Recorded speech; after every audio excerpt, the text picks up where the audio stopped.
Everyone, William here, and welcome back to Tottenham Update. Today, we're diving into the latest buzz surrounding Brennan Johnson, the Spurs forward who's been lighting up both the Premier League and the international stage with Wales. We'll take a look at his incredible scoring form, the reactions flooding in across the internet, and the latest on his injury scare from the Nations League. Let's get into it. Brennan Johnson has been on fire lately, and Friday night was no exception. The Tottenham Hotspur forward extended his scoring streak to an impressive 7 consecutive games, netting a goal early in Wales' Nations League clash against Iceland. Johnson took full advantage of a Harry Wilson rebound, pouncing from close range to give Wales the lead in the 11th minute. It's fair to say, the internet went wild. Fans, pundits, and football pages all jumped online to celebrate Johnson's continued rise. He's been unstoppable, scoring against Coventry, Brentford, Karabag, Manchester United, Ferencváros, Brighton, and now Iceland. Not long ago, Brennan deactivated his Instagram account after receiving a wave of online abuse. But instead of being fazed by the negativity, Johnson has responded in the best way possible by delivering goal after goal. His ability to bounce back and let his football do the talking is nothing short of inspiring. It's a story of resilience that all Spurs fans can rally behind. However,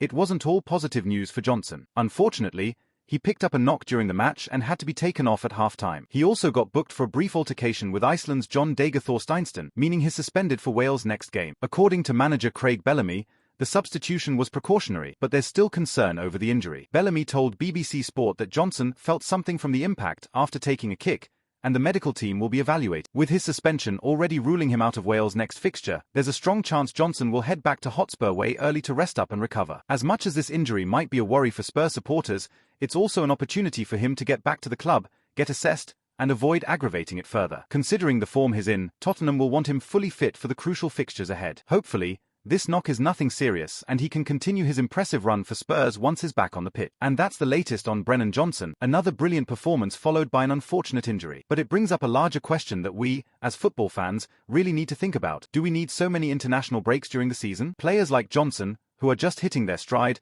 are being pulled away for these fixtures, only to risk injury and suspension. Now, Spurs are the ones who will suffer. Johnson was in top form, scoring in 7 consecutive games, and yet is sidelined because of a Nations League match. Is it really worth it? This isn't just about Johnson. Countless players from various clubs are facing the same situation. With so many international windows crammed into an already hectic schedule, we have to ask ourselves if it's the right balance. Clubs invest so much in these players, only to see them injured during games that don't impact their domestic season. Spurs will now potentially lose one of their most informed players, and that could impact the team's momentum as we head into some critical fixtures. It's something for football's governing bodies to consider. Are these constant disruptions benefiting the sport as a whole, or are they causing more harm than good for the players and the clubs that rely on them? Let me know what you think in the comment. And as always, don't forget to like, comment, and subscribe to Tottenham Update for more on all things Spurs. Until next time, come on you Spurs.